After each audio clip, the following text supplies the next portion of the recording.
Excusez-moi,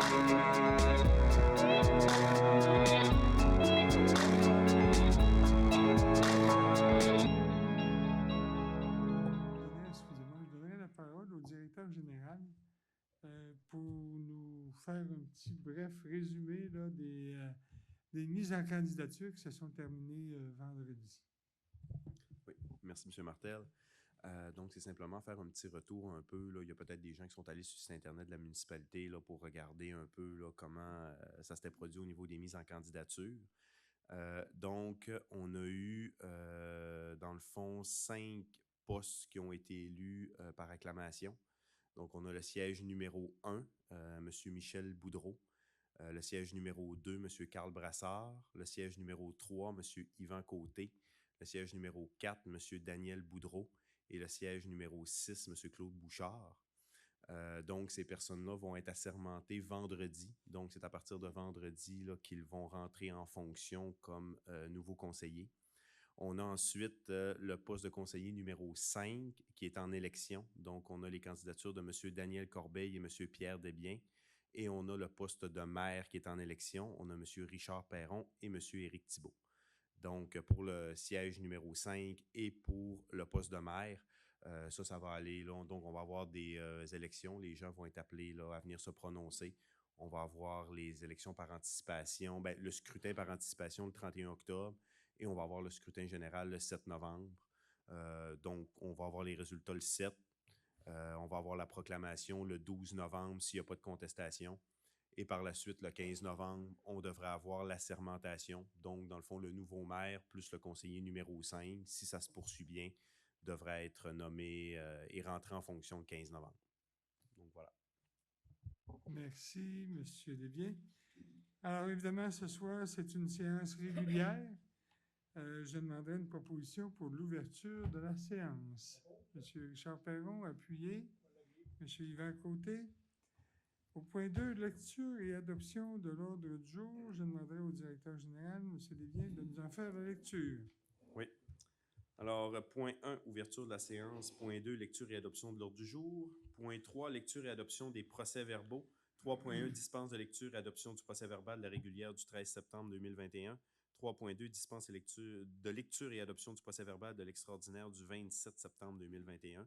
Au point 4, lecture et adoption des comptes du mois. À 4.1, acceptation des comptes et paiements directs de septembre 2021. Au point 5, renouvellement des petites caisses. Point 6, lecture de la correspondance. 6.1, correspondance Mme Joanne Lavoie. 6.2, lettre de remerciement de la Corporation de gestion Rivière-Saint-Jean-Saguenay, Inc. Au point 7, l'administration. 7.1, offre de services professionnels de Brisson-Tremblay-Fleury et associés évaluateurs agréés. 7.2, acquisition municipale de 2 génératrices de prise extérieure et mise à niveau de l'entrée électrique de l'édifice municipal, sécurité civile, adaptation, changement climatique. 7.3, restructuration du centre communautaire La Petite École. 7.4, restructuration de la Société de développement de l'Anse-Saint-Jean, Inc. 7.5, restructuration Camping de l'Anse. 7.6, renouvellement de notre contribution Centraide 2021. 7.7, adoption du règlement 21-388 sur la gestion contractuelle. Au point 8, travaux publics. 8.1, offre de services complémentaires SNC-Lavalin, appel d'offres pour les travaux d'assainissement des eaux secteur village. 8.2, engagement de M. Mathieu Fortin au poste de directeur des travaux publics et inspecteur municipal. 8.3, offre de services professionnels ingénierie civile, support, analyse, documents techniques. 8.4, acceptation de coûts en lien avec l'analyse des bâtiments existants dans le cadre du projet d'assainissement des eaux du secteur alpin. 8.5, pont couvert. 8.6, offre de service de la firme WSP pour la mise en plan ainsi que la réalisation du devis et des documents d'appel d'offres pour les travaux du chemin Saint-Thomas-Nord. 8.7, avis de motion et dépôt du projet de règlement numéro 21-389 concernant l'installation et l'utilisation et la prise en charge de l'entretien des systèmes de traitement tertiaire avec désinfection par rayonnement ultraviolet. Au point 9, urbanisme. 9.1, recommandation CCU 92-2021, demande de dérogation mineure DM 2021-007, M. Lauréat, 4 Lac à Joseph, 19 partie rang 5, canton Saint-Jean. 9.2, adoption du règlement 21-376 ayant pour objet le règlement d'amendement numéro 21-376, OK.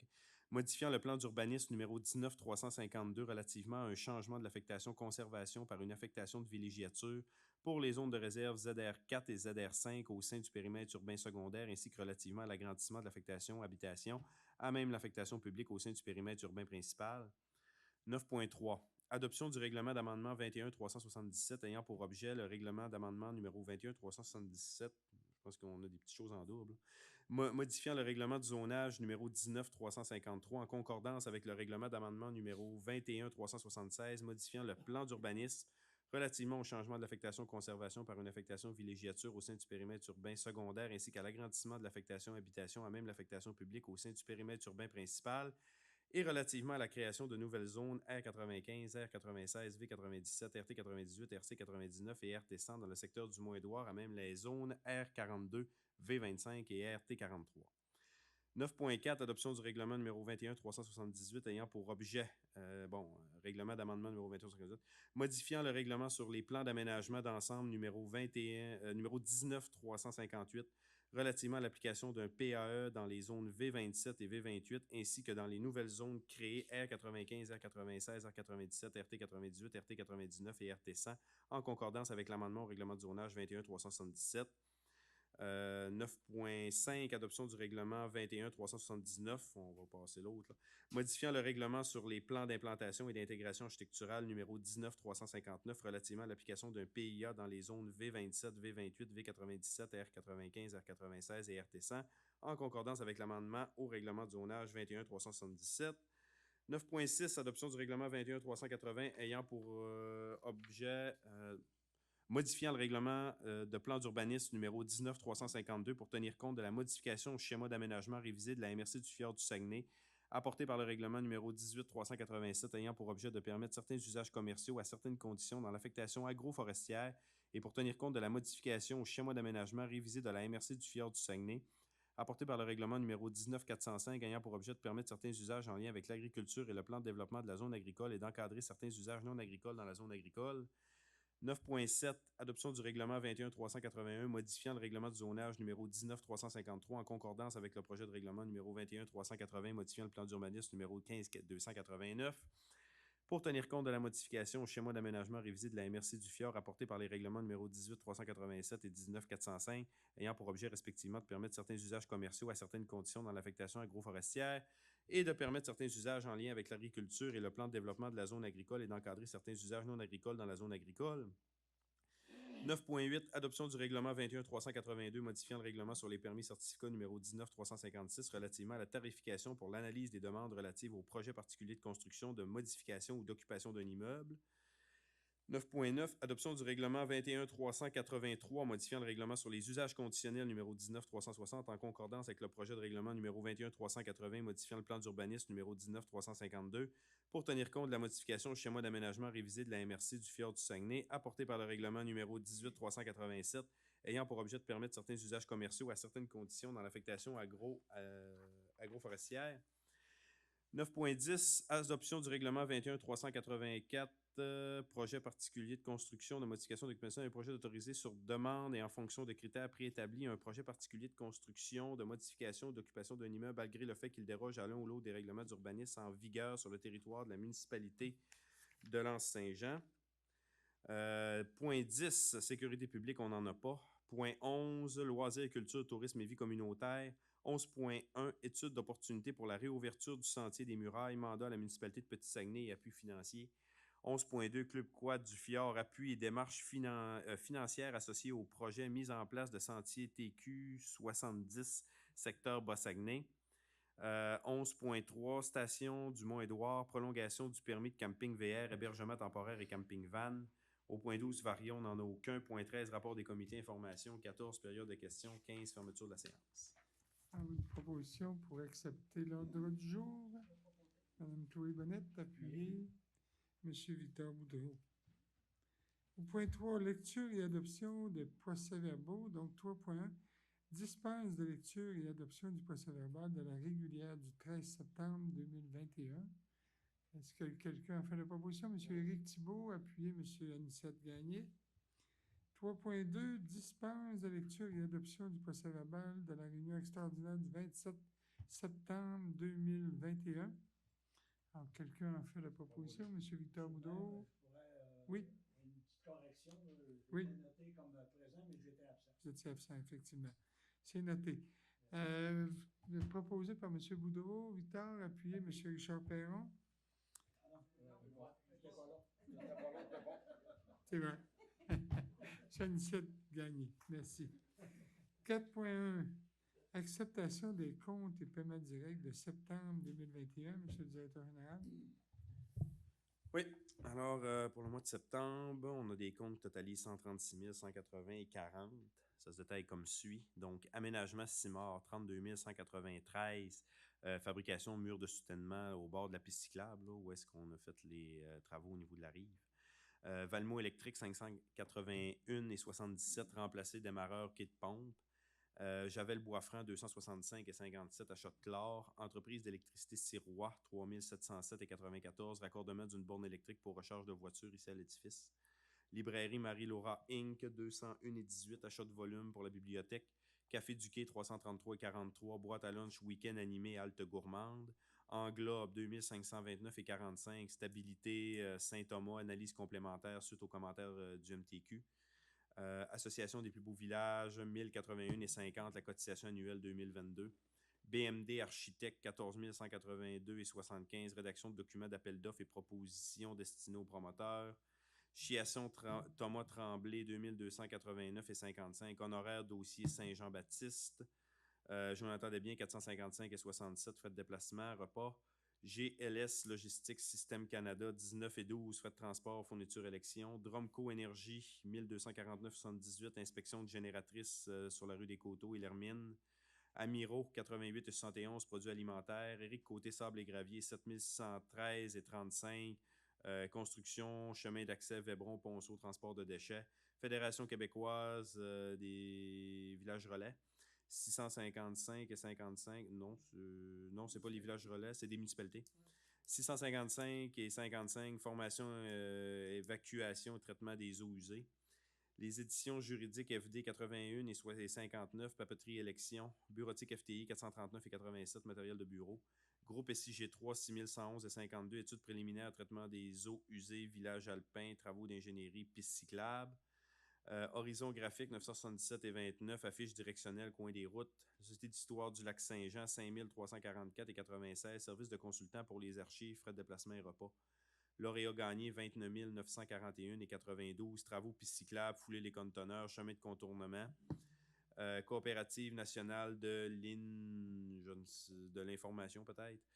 747 et 34, frais de publication, dérogation mineure. Godreau Saucier Simard, 5518 et 34, honoraires professionnels et entente là, avec certains organismes. Alimentation PLD 318 et 96, produits alimentaires. Les produits sanitaires Lépine, 159 et 79, des produits ménagers. Marielle Bastien, 770, frais d'hébergement, consultant archives. MEI Assainissement, 115 et 66, pièces pour réparation, champ d'épuration, Mont-Édouard. MRC du Fjord, 16 615 et 85, la Côte-Part, les déchets, août 2021. Produits BCM, 1054 et 87, achat de matériel, réparation Valve, camping 4 chemins. Centre de rénovation, 474 et 14, différents articles, réparation, aqueduc Hermine.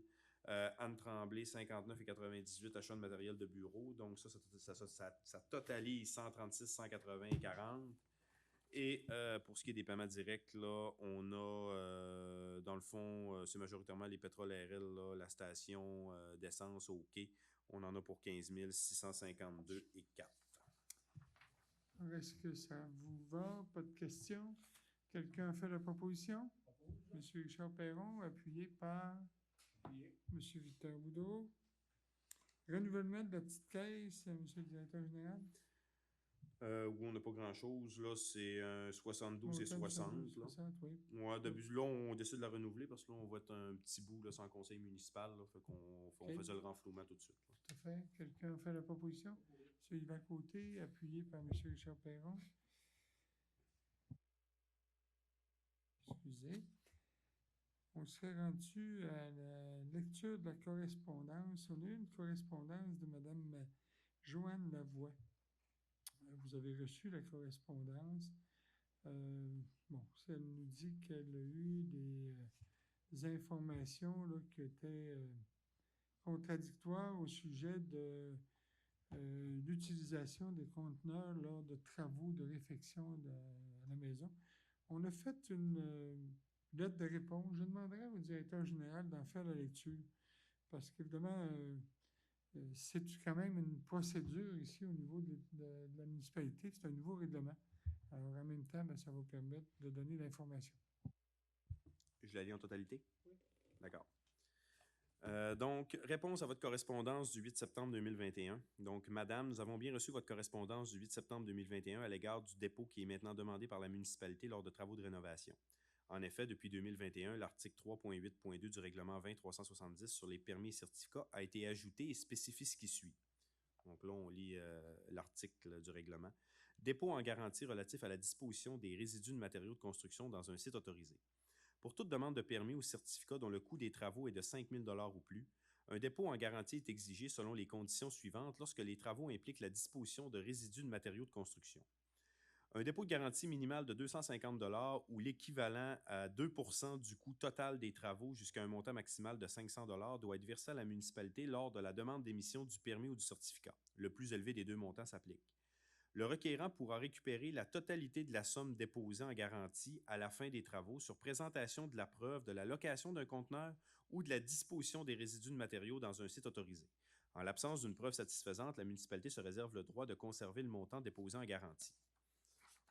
Fin de l'extrait du règlement. Les raisons ayant poussé le Conseil à inclure cet article visent en grande partie à agir quant à la hausse significative des coûts en lien avec les déchets, pour notamment les conteneurs, le centre de tri. En effet, notamment pour le centre de tri, les coûts depuis 2017 ont augmenté de 80 %. Bien entendu, lors de la mise en place de cet article, le Conseil était conscient que le tout mériterait réflexion et ajustement suivant la réponse de la population. Vos commentaires à cet effet sont donc bien reçus et seront considérés lors de la prochaine planification visant des modifications au règlement d'urbanisme qui devrait se dérouler au printemps 2022. Concernant le service de récupération de matériaux de construction au centre de tri, votre point a aussi été retenu et une évaluation sera faite à savoir si un conteneur pouvant recevoir différents matériaux secs pourrait être rendu disponible aux citoyens. Les coûts liés à ces ajouts seront évalués et proposés lors du processus budgétaire 2022 qui se tiendra en novembre et décembre 2021. Nous vous remercions d'avoir partagé vos observations avec le conseil municipal et soyez assurés que vos commentaires seront considérés lors de l'analyse du présent dossier. Bien, merci. Je pense que ça clarifie un peu la situation au niveau de l'utilisation des conteneurs, particulièrement lorsqu'il y a des travaux de réfection, autant aussi pour les toitures et autres. Alors, il faut mentionner que ces matériaux-là vont être déposés dans des endroits où normalement c'est prévu pour les matériaux de construction. Alors, si on les dépose, par exemple, dans les conteneurs qui sont prévus à l'éco-centre ici localement, bien, ça peut être contaminé. Donc, à ce moment-là, ça fait partie des déchets qui sont à la charge de la municipalité, disons ça comme ça. Merci. Administration 7.1, non, excusez, 6.2. C'est une lettre de remerciement qui nous a été adressée par la Corporation de la gestion de la rivière Saint-Jean incorporée. C'est très apprécié. Je pense que ce que nous dit la Corporation, c'est qu'au cours de quand même des dernières années, on a appuyé la Corporation de gestion de la rivière Saint-Jean. On l'a soutenu financièrement. Puis évidemment, on reçoit ces remerciements-là. Je veux aussi mentionner qu'on a quand même un représentant sur le conseil d'administration de la Corporation de gestion de la rivière Saint-Jean. Merci. Cette administration offre des services professionnels de Brisson, Tremblay, Fleury et associés. En fait, ce sont des évaluateurs agréés. Monsieur le directeur général. Oui. Alors, c'est dans le dossier relativement là, au développement domiciliaire, là, le croissant. Donc, il y a certains promoteurs là, qui veulent regarder l'ouverture de la municipalité là, à se départir de certains terrains. Dans ce cadre-là, on doit faire une évaluation et c'est certain que l'évaluation doit quand même être faite par la municipalité comme telle. Cependant, on a quand même discuté là, avec les promoteurs. Donc, nous, on donne un mandat qui est 3 900 $ là, à BTF pour l'évaluation. Ils vont travailler pour nous et par la suite, lorsqu'on va payer la facture, nous, on va réclamer le montant là, au promoteur. Donc, c'est eux là, qui vont rembourser les frais, mais l'évaluateur va vraiment travailler pour nous pour venir établir là, le montant, là, la valeur de ces terrains-là. Encore une fois, ce n'est pas une garantie que ces terrains-là vont être mis en vente. C'est simplement là, dans le processus normal et ça va être des frais qui, ultimement, vont être assumés par le promoteur et non pas la municipalité. Merci. Alors, quelqu'un propose? Mme Chloé-Bonnette, appuyez M. Yvan Côté. 7.2, acquisition municipale de 2 génératrices de prise extérieure et mise à niveau de l'entrée électrique de l'édifice municipal en sécurité civile et adaptation au changement climatique. Juste pour dire quelques mots, la MRC accorde un montant de 90 000 à chaque municipalité sur le territoire de la MRC. Et évidemment, ces montants-là, c'est pour accueillir justement 2 génératrices. Une génératrice pour le centre de coordination lors de pannes électriques ou de situations qui exigent d'avoir un centre de coordination. Et également aussi pour un centre d'accueil pour si jamais on était obligé d'évacuer ou de déplacer des personnes, soit des personnes âgées ou autres. Alors, ce centre d'accueil-là est prévu à la petite école. Alors, pour ça, il faut aussi, je crois, apporter des modifications à notre système électrique. Oui, donc, si je fais le résumé un petit peu, là, oui, la discussion qu'on a eue en plénière, dans le fond, on avait un projet total là, de 134 824,96 dans lequel on avait une subvention de la MRC de 90 000, une contribution municipale de 44 824,96.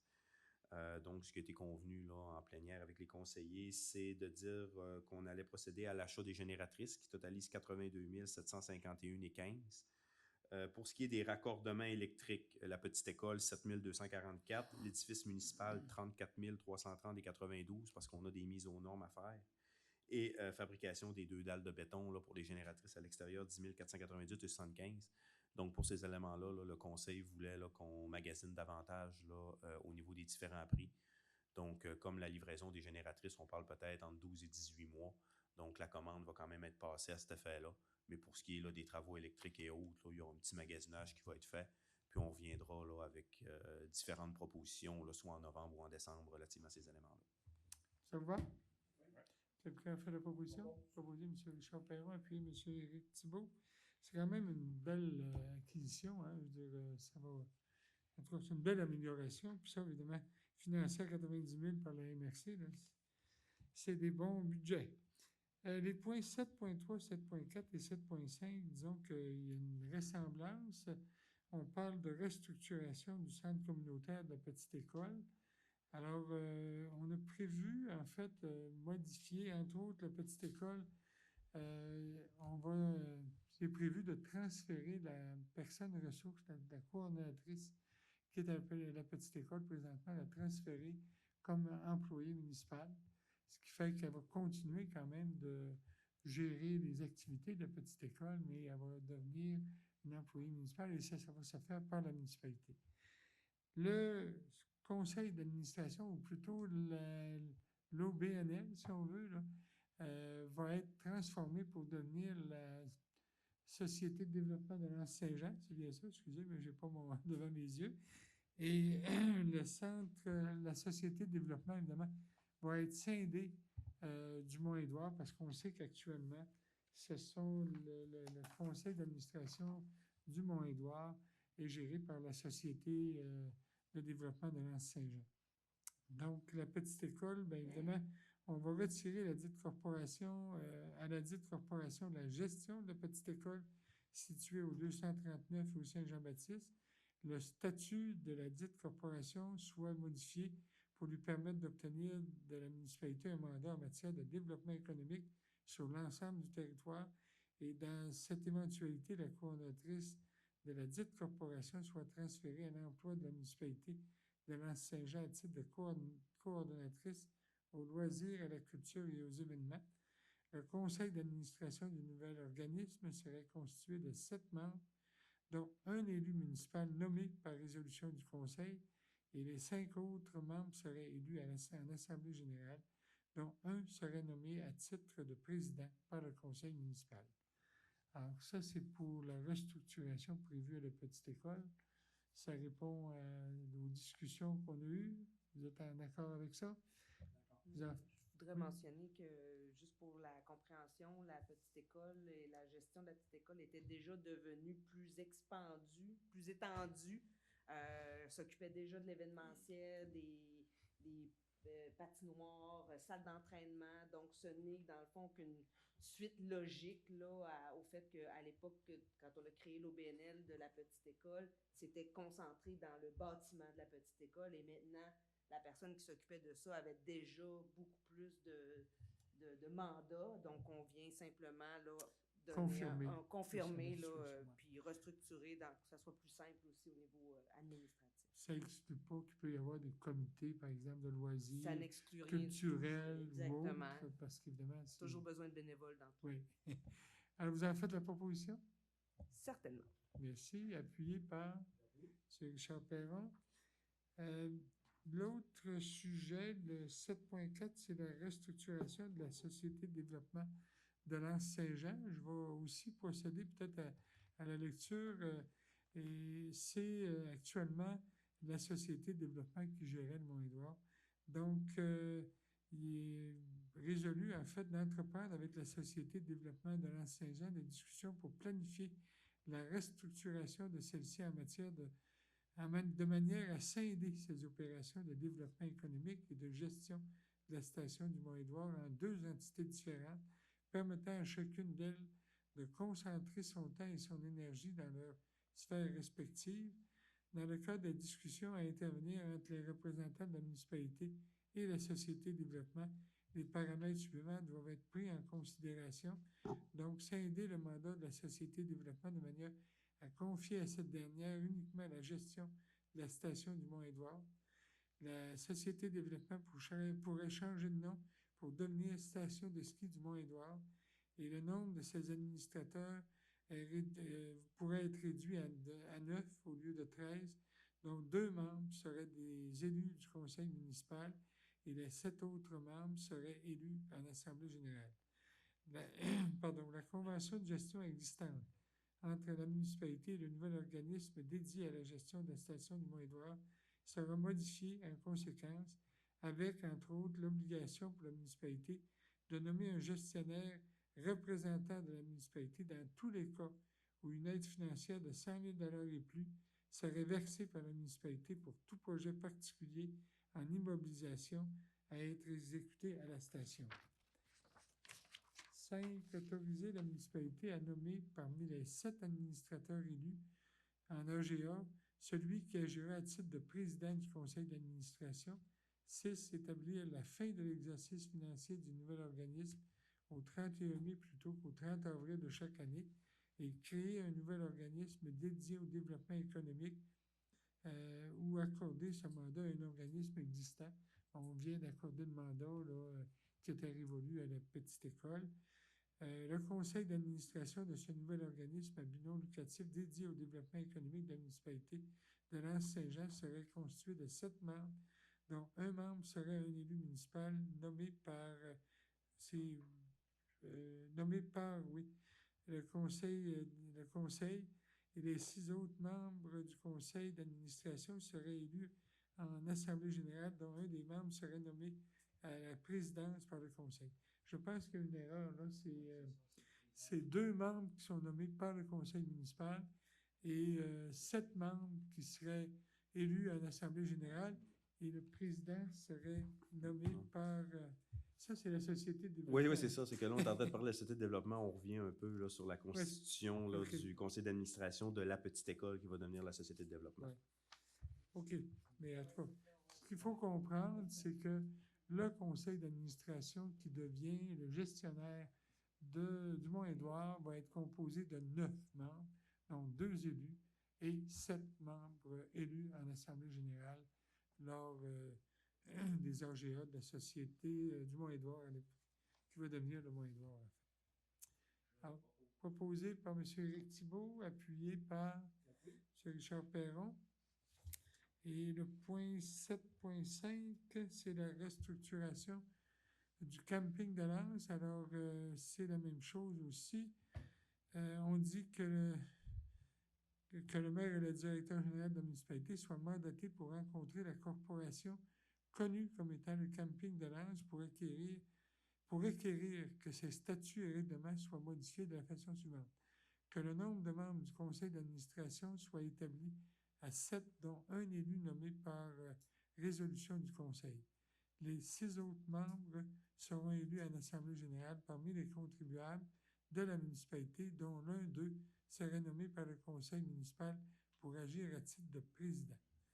La convention de gestion devra être modifiée pour permettre à la municipalité d'intégrer certaines clauses lui permettant de reprendre de façon totale ou partielle, temporaire ou définitive, la gestion des activités du camping de l'Anse et de permettre à la municipalité de nommer tout gestionnaire qu'elle détermine pour la gestion de tout projet d'infrastructure et d'immobilisation financé par la municipalité de Lanse-Saint-Jean pour une somme de 25 000 et plus. Alors, est-ce que ça vous convient? Est-ce que c'est en conformité avec nos discussions? Ça vous va? Quelqu'un fait la proposition? M. Richard Perron, appuyé M. Victor Boudreau. 7.6, renouvellement de notre contribution à Centraide. Alors, je proposerais qu'on verse un montant de 200 $ pour la campagne de Centraide 2021. Proposé par M. Anissette Gagné, appuyé M. Yvan Côté. 7.7, adoption du règlement 21-388 sur la gestion contractuelle. Excusez.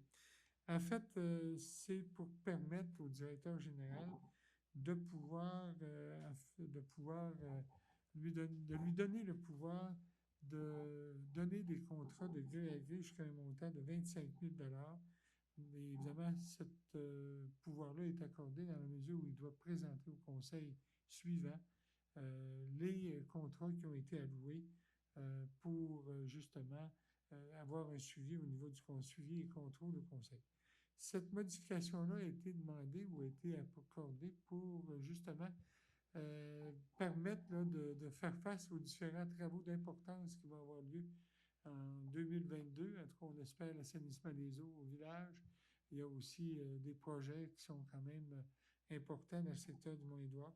Donc, c'est pour lui permettre de pouvoir lui donner cette prérogative. Oui. Non? Quelqu'un propose? Monsieur Richard Perron, appuyé par Madame Chloé Bonnette.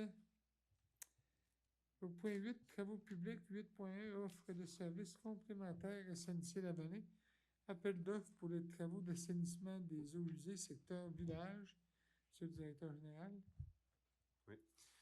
Alors, on a approché un petit peu SNC-Lavalin. Dans notre offre initiale, là, donc le contrat au niveau des plans et devis était supposé de nous aider là, au niveau de toute la rédaction de l'appel d'offres pour les travaux. Cependant, là, on sait qu'entre le moment qu'on a donné le mandat et aujourd'hui, on a davantage de problématiques au niveau géotechnique, au niveau des bassins, plus on a rajouté l'intégration du MTQ avec le chemin Saint-Jean-Baptiste. Là. Donc, on sait là, qu'on allait s'attendre à des extras. Donc, avant d'avoir la facture d'extra, on a approché SNC-Lavalin tout de suite pour leur dire, ben là, tu avais ces différents éléments-là, ce serait intéressant qu'on négocie, qu'on ait une offre là, pour valider un peu, là, ça va être quoi les excédents de coûts. Donc, sans tourner un peu autour du pot, après négociation, là, on s'est entendu à 7 500 $. Par contre, ils vont nous créditer le 2 500 qu'ils nous avaient chargé initialement.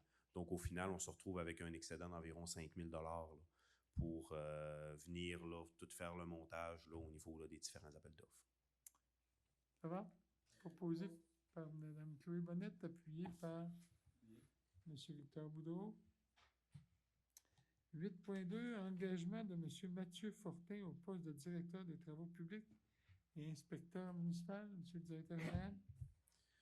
Oui, alors on a fait un processus là, avec, on était en compagnie de Mme Danielle Lemay, la commission scolaire des Rives du Saguenay. On a eu environ 11 ou 12 candidatures. Là-dedans, on a passé 4 entrevues. Dans les 4 entrevues, il y a 2 candidats qui se sont détachés du lot. Donc, on les a fait passer des tests psychométriques, notamment tests de personnalité et panier de gestion. Et au niveau des résultats, là, il y a M. Mathieu Fortin là, qui s'est quand même pas mal démarqué. Monsieur Mathieu Fortin est actuellement technicien en géomatique au niveau de la MRC du Fjord. Ça fait à peu près une quinzaine d'années qu'il travaille là. Démontrer quand même là, des compétences intéressantes là, en termes de gestion, organisation, s'il connaît en travaux publics, s'il connaît un peu en urbanisme, tout en cartographie. Donc, le comité là, de sélection là, recommandait son embauche. Et d'ailleurs, vous avez eu là, un exemple là, de contrat de travail là, qui a été discuté avec monsieur, dont vous avez pris connaissance tout à l'heure. Ça va, proposé par M. Anicette Gagné, appuyé par M. Éric Thibault. 8.3, offre de services professionnels, ingénierie civile, support, analyse de documents techniques. Monsieur le directeur général. Oui. Alors là, on retourne encore un petit peu là, dans le secteur du Mont-Édouard. Donc, on est en train là, les promoteurs sont en train de travailler, dont un là, pour regarder la possibilité de mettre un système d'assainissement des eaux là, pour l'ensemble des secteurs. Donc, eux ont mandaté une firme d'ingénieurs pour justement là, leur donner cette information-là. Par contre, nous, au point de vue municipal, là, on va se faire donner différents plans, différents devis. Puis c'est important là, que nous aussi, on ait quand même un ingénieur à l'interne pour pouvoir challenger un petit peu ces plans-là, s'assurer qu'ils sont conformes, parce qu'on sait que ces infrastructures-là vont être cédées à la municipalité par la suite. Donc, on veut s'assurer que c'est conforme, on veut s'assurer que ce soit fonctionnel. Donc, ce qu'on a fait, c'est qu'on a discuté un peu avec le constructeur là, des systèmes de traitement des eaux pour regarder est-ce que lui connaissait certains ingénieurs. Finalement, on s'est arrêté là, sur M. Patrice Lavoie, qui nous a fait une offre. Là. On parle, c'est sûr qui nous met à l'heure. Là, je vous dirais là, qu'on irait avec un montant de 11 250. Mais c'est sûr que ce montant-là est à l'heure. Là, il pourrait être moindre. Là. Et si jamais là, monsieur atteint ce stade-là, ben là, on va repasser au conseil municipal là, pour regarder là, est-ce qu'on donne un honoraire supplémentaire, est-ce qu'on change, etc. C'est beau? Oui, est-ce que quelqu'un propose? Monsieur Yvan Côté, appuyé Monsieur Richard Perron. 8.4, acceptation de coûts en lien avec l'analyse des bâtiments existants dans le cadre du projet d'assainissement des eaux du secteur alpin. Monsieur le directeur général. Je vais essayer de bien le vulgariser ce coup-ci parce que c'est toujours un petit peu plus complexe. Donc, on vient de parler des promoteurs qui travaillent le projet d'assainissement des eaux dans le secteur du Mont-Édouard. Là, actuellement, au niveau des travaux des plans de vie, comme 4 étapes là, pour venir établir ces plans de vie-là. La première étape, c'est davantage une étude du déjà existant. Donc, aller voir là, pas mal tout le déjà bâti, venir analyser c'est quoi les différentes problématiques, comment est-ce qu'on pourrait relier, c'est quoi les capacités, où est-ce qu'on passe les tuyaux, les branchements, etc. Donc, ça, c'est vraiment un travail qui profite à la municipalité, mais qui ne profite pas au promoteur actuel. Parce que le promoteur qui fait le système d'assainissement des eaux, lui, il n'en a pas déjà bâti. Là. C'est toute la construction neuve. Donc, pour cette portion précise du mandat-là, il y a eu des discussions avec le promoteur. On parle d'un montant de 25 000 C'était pour autoriser la municipalité à débourser sous condition que nous, on a un droit de regard sur les résultats. Les résultats vont nous appartenir de plein droit, un coup qui vont nous être remis. Parce que si, par exemple, un promoteur, finalement, considère qu'il n'est pas rentable, il n'y a pas assez d'acheteurs ou peu importe, ben nous, ça va quand même être là, toutes des analyses qu'on va pouvoir continuer. Puis, parce qu'on a 3 promoteurs, donc en sélectionner un deuxième, travailler avec lui, mais on va déjà avoir là, un petit bout de chemin de fait là, pour venir le mettre en place. Et comme ces éléments-là doivent se faire avant que la neige tombe, puis on sait que le prochain conseil municipal est le 22 novembre, donc, il y avait la proposition là, d'accepter là, de défrayer ces frais-là, donc de 25 000 Puis encore une fois, là, toute cette étude-là va être faite par l'ingénieur des promoteurs, mais nous, on vient de donner un mandat là, dans la résolution précédente là, avec un autre ingénieur pour nous accompagner. Donc, ça va en faire partie aussi là, de toute la vérification là, qu'on va faire au niveau des différentes études du déjà bâti. Merci. En fait, ce montant-là va être pris à même le surplus non affecté. C'est bien ça? Oui, il me restait ça à dire. Effectivement, vous avez bien fait de me le rappeler. Merci. Quelqu'un propose? M. Richard Perron, appuyé par M. Anicette Gagné. 8.5, pont couvert. Vous avez certainement dû, pour plusieurs personnes de l'Anse, vous rendre compte que la capacité portante du pont avait été diminuée considérablement. On parle maintenant d'une capacité de 3 tonnes. Ça cause quand même beaucoup d'inconvénients, je dirais ça, puis même des préjudices là, aux personnes, particulièrement dans le secteur de Saint-Thomas-Nord. Alors, bon, moi, j'ai eu plusieurs communications avec le ministère des Transports du Québec. Et évidemment, on nous dit qu'il peut y avoir un horizon de 2 à 5 ans pour effectuer ces travaux-là. C'est totalement inadmissible. Là. Évidemment, c'est un secteur qui était quand même occupé, achalandé. Et puis, ça peut causer des risques aussi pour ceux qui circulent sur le pont. Puis même, on se rend compte là, que la capacité n'est pas observée. Là. Tu sais, les gens circulent avec des véhicules beaucoup plus importants. Alors, je voudrais qu'on adopte une résolution justement pour demander au ministère des Transports de faire les travaux, du moins rapidement, pour justement être capable de avoir la capacité portante qu'on avait antérieurement. On semblait dire au départ qu'il y avait des travaux qui n'étaient pas très importants. On parlait de 35 000 $. Alors moi, je trouve ça inconvenable. Là, puis j'aimerais qu'on adresse une résolution au ministère des Transports le plus rapidement possible à cet effet-là. M. Anicette-Gagné, vous avez fait la proposition? Merci, appuyé par M. Victor Boudreau. Merci, on va écrire la résolution pour pouvoir vous la faire parvenir.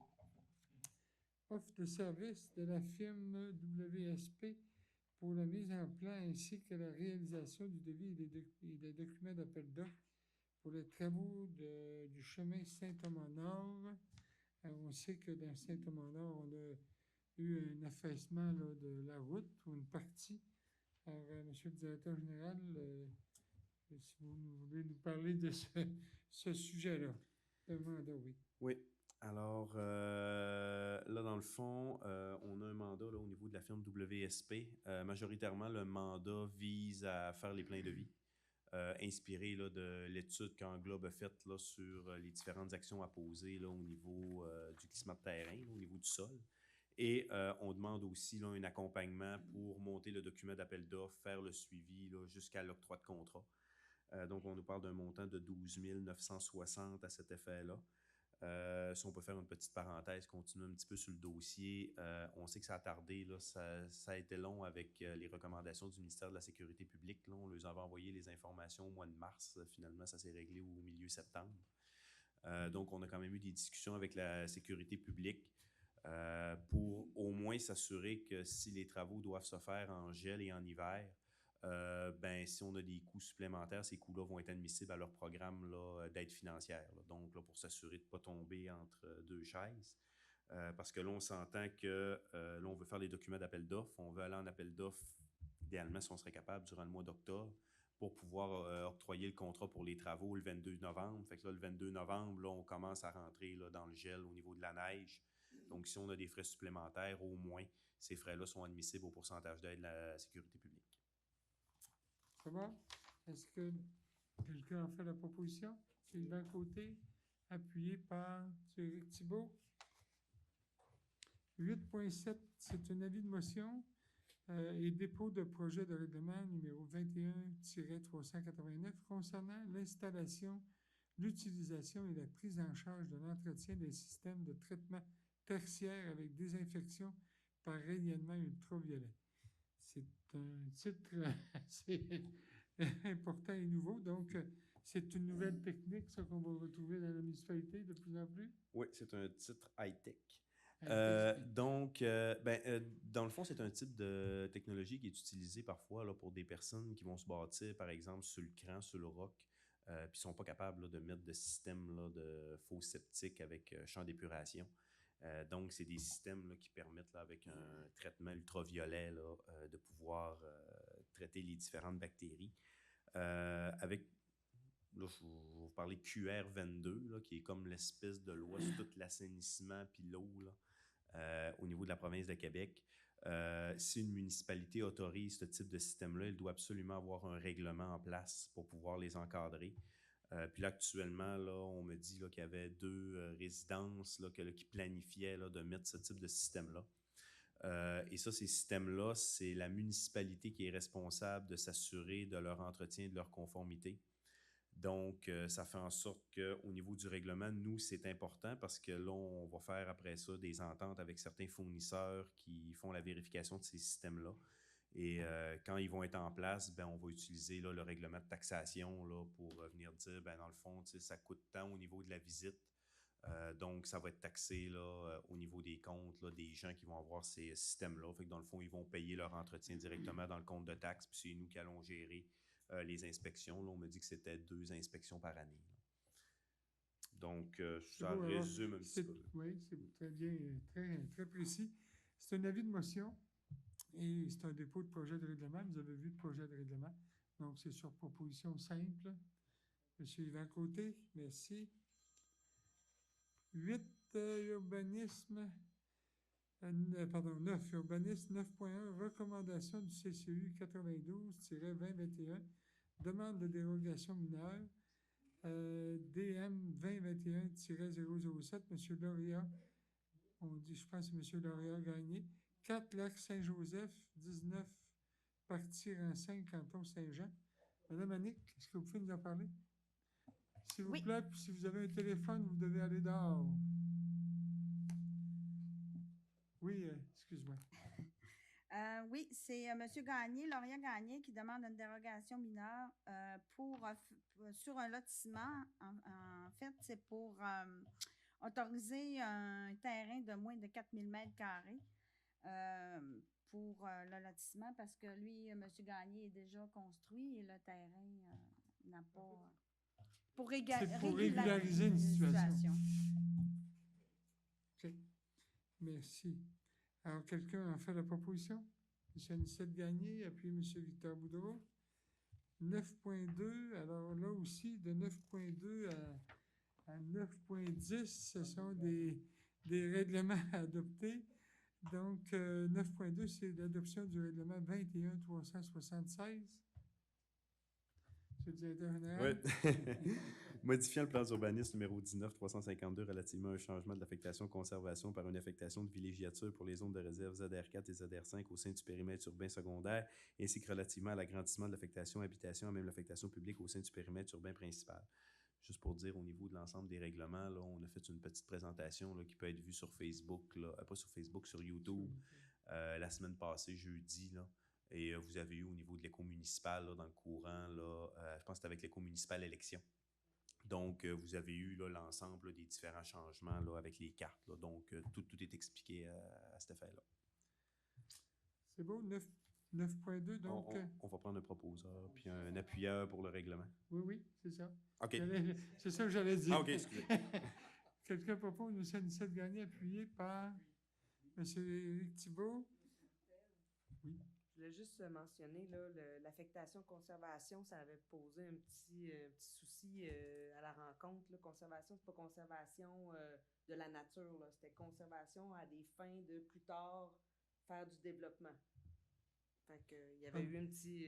ce mot-là, dans certaines personnes, pensent qu'on avait conservé pour protéger la nature, mais c'était pas la conservation dans ce sens-là. Très bonne précision. Merci beaucoup.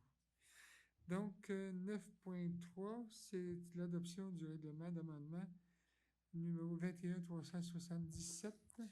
Modifiant le règlement du zonage numéro 19-353 en concordance avec le règlement d'amendement numéro 21-376, modifiant le plan d'urbanisme relativement au changement de l'affectation-conservation par une affectation villégiature au sein du périmètre urbain secondaire ainsi qu'à l'agrandissement de l'affectation habitation à même l'affectation publique au sein du périmètre urbain principal et relativement à la création des nouvelles zones R95, R96, V97, RT98, RT99 et RT100 dans le secteur du Mont-Édouard à même les zones R42, V25 et RT43. Quelqu'un a fait la proposition? Proposé M. Richard Perron, appuyé par M. Victor Boudreau. 9.4, adoption du règlement 21-378.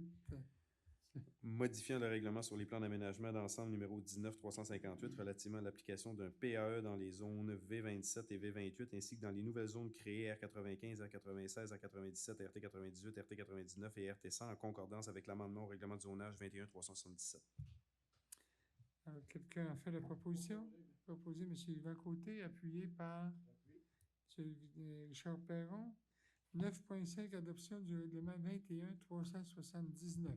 Monsieur le directeur général. Modifiant le règlement sur les plans d'implantation et d'intégration architecturale numéro 19-359 relativement à l'application d'un PIA dans les zones V27, V28, V97, R95, R96 et RT100 en concordance avec l'amendement au règlement du zonage 21-377. Donc, quelqu'un a fait la proposition, M. Anicette Gagné, appuyé par M. Éric Thibault. 9.6, adoption du règlement 21-380. Monsieur le directeur général. Modifiant le règlement de plan d'urbanisme numéro 19-352 pour tenir compte de la modification au schéma d'aménagement révisé de la MRC du Fjord du Saguenay apportée par le règlement 18-387, ayant pour objet de permettre certains usages commerciaux à certaines conditions dans l'affectation agroforestière et pour tenir compte de la modification au schéma d'aménagement révisé de la MRC du Fjord du Saguenay apportée par le règlement numéro 19-405, ayant pour objet de permettre certains usages en lien avec l'agriculture et le plan de développement de la zone agricole et d'encadrer certains usages non agricoles dans la zone agricole. Proposé par M. Victor Boudreau, appuyé par Richard Perron. 9.7, adoption du règlement 21-381.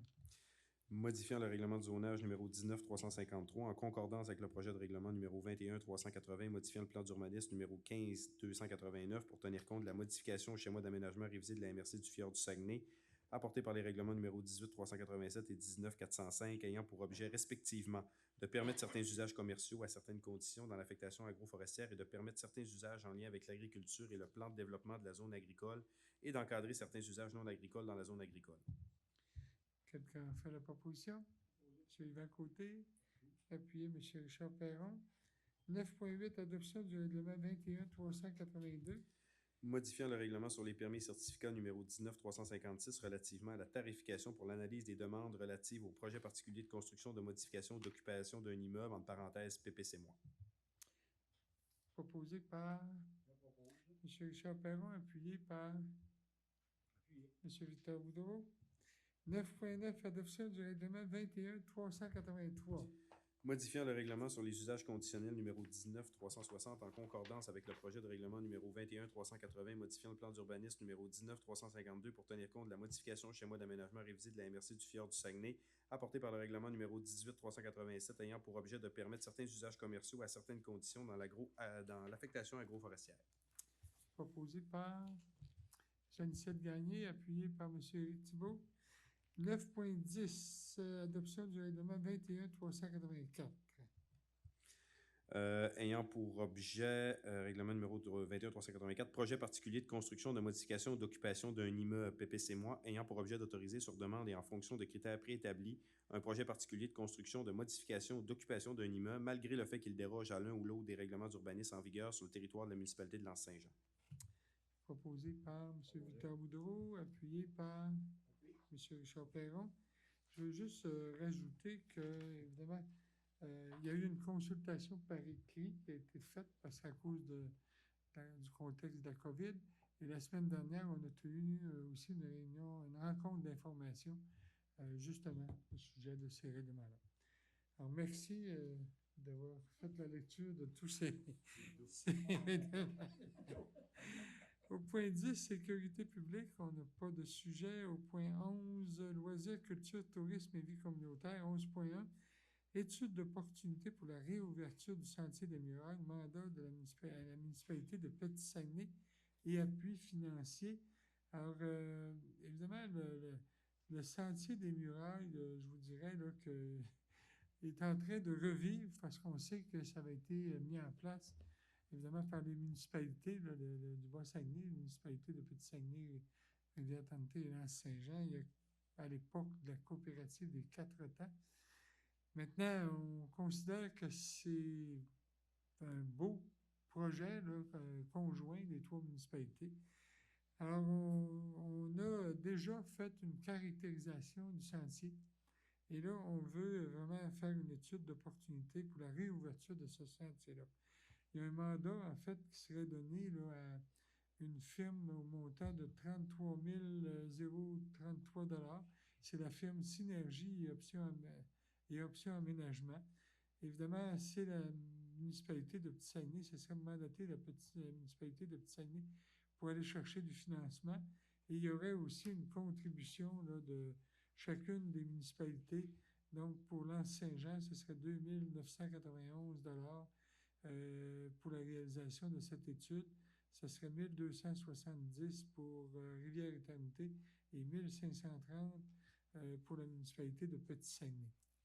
Alors, c'est un très beau projet et évidemment, tout ça est conditionnel à ce qu'on obtienne le financement. Là, on parle de demander du financement au MAMACH, au réseau local des sports, au RLS, le loisirs et sports, excusez, et la SADC également.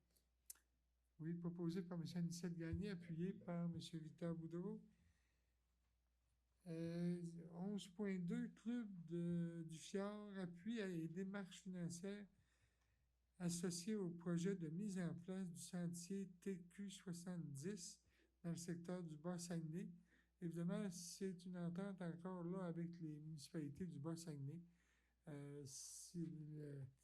Le Club Quad du Fjord a obtenu un financement quand même assez important de 245 000 du ministère des Transports. Alors évidemment, ça demande aussi une contribution du milieu et chaque municipalité s'engage à verser un montant de 5 000 qui serait pris à même le Fonds de développement des territoires. Alors, quelqu'un a fait la proposition.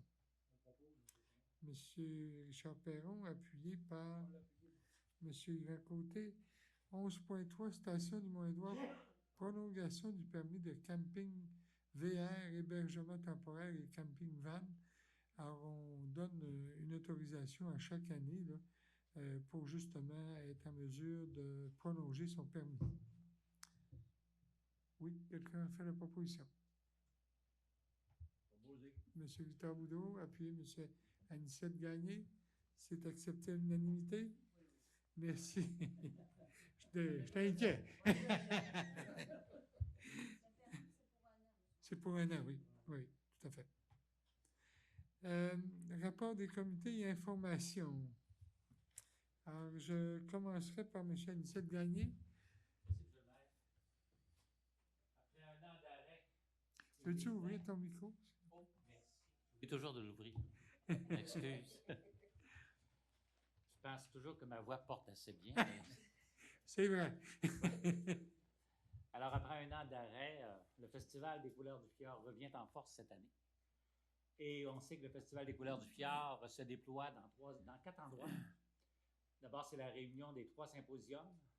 Symposium de Saint-Félix-d'Otis, Symposium d'art contemporain de Rivière-Éternité et le Symposium des villages en couleurs de l'Anse-Saint-Jean et Petit-Saguenay. Dans 4 salles d'exposition, l'église de Saint-Félix-d'Otis, l'église de Rivière-Éternité, le Mont-Édouard à l'Anse-Saint-Jean et l'aréna Roberto Lavoie à Petit-Saguenay.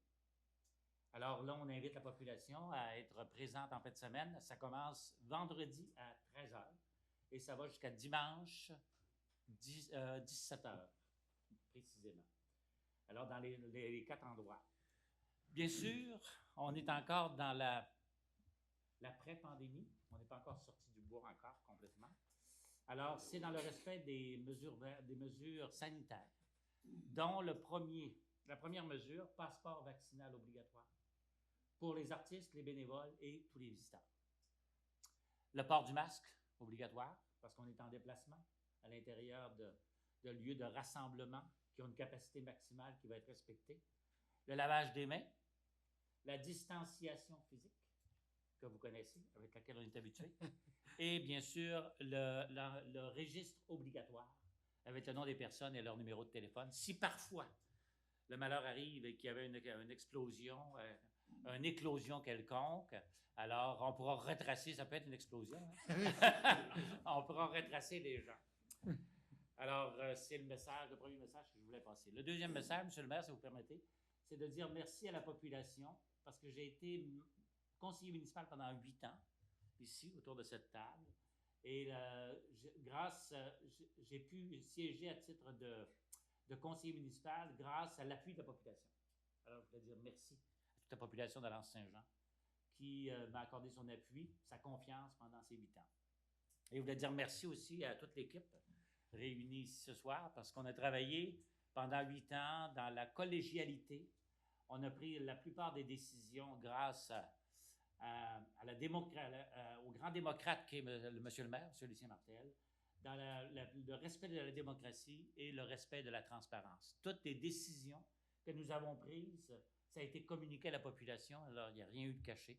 Alors, on a vécu de belles années avec l'équipe que nous composons ce soir et l'équipe que nous étions auparavant, les 4 premières années. Et merci également à la direction générale et à tous les employés qui nous ont aidés à prendre des décisions également efficaces et des décisions qui portent fruit pour l'ensemble des Angenois et Angenoises. Alors, merci beaucoup. Merci, M. le maire. Merci, M. Gagné. Madame Chloé? Merci, oui.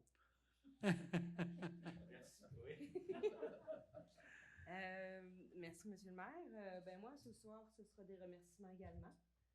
D'abord, à la population qui m'a élu en 2017. J'ai été quand même le résultat le plus serré des élections-là et ça m'a permis de vivre une expérience honnêtement extraordinaire.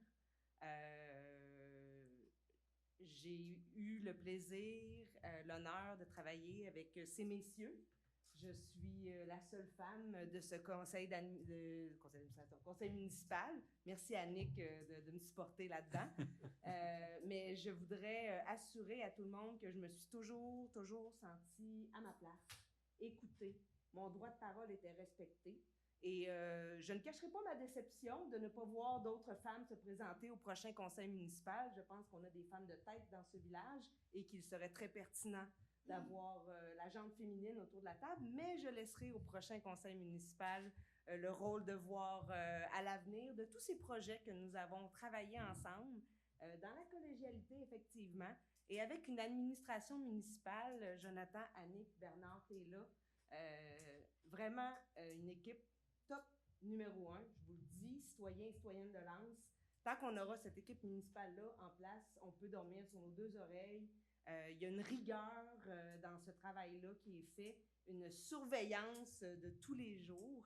Et voilà, on a passé des moments assez spéciaux. On a quand même été le conseil municipal qui aura vécu la COVID. Ça nous aura éloignés, transformés dans nos méthodes de travail. On aura fait un travail avec nos aînés particulièrement. Merci Bernard, encore une fois, d'avoir piloté ça. Tous les appels téléphoniques qu'on a faits avec nos personnes âgées. Donc, merci d'avoir été de cette équipe.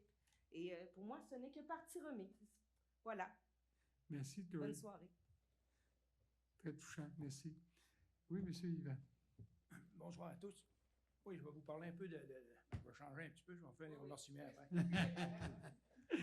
Je vais vous parler un peu de la piste cyclable, un peu. Les travaux vont bien dans la piste cyclable. Il reste le secteur du pont ici qui reste un peu de travail. Demain, on est censé planter des arbres, la clôture. Après ça, il va rester la partie du coin des routes, là, le pont, là, le fameux pont Chilboulot qu'on appelle. Là. Lui, on va le faire au mois de novembre. Ces travaux, c'est plus délicat. On attend un peu que la piste cyclable, c'est un petit peu moins achalandé. Puis après ça, qu'on ait du monde, on ne trouve pas de travailleurs. Après ça, moi aussi, je veux remercier le conseil qui était là. J'ai bien aimé travailler avec chacun d'entre vous. Puis après ça, ça m'a fait plaisir. On a fait une bonne période ensemble. Merci à tous. Puis pour toi, ben, bonne continuité. Monsieur Victor. Je ne vous parlerai pas de vitesse aujourd'hui, vous le savez tout. Je ne renouvellerai pas ce moment-là.